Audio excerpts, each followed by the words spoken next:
നമ്മളെ പോർച്ചുഗലിലെ ഏറ്റവും വലിയ ഫ്ലക്സ് കെട്ടിക്കൊണ്ട് അതിന്റെ നോക്കാൻ നമ്മൾ പോയിക്കോട്ടെ. ഇത്ര അഹങ്കാരം പാടില്ല. നീ തീർന്നോ? നീ തീർന്നു.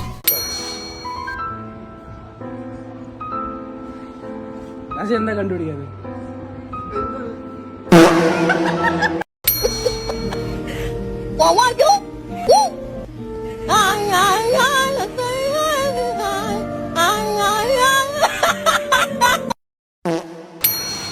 രോമല്ല കാണും.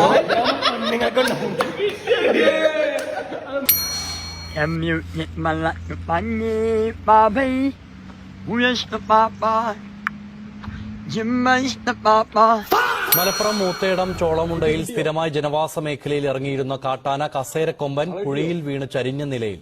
സ്വകാര്യ വ്യക്തിയുടെ ആന വീണു.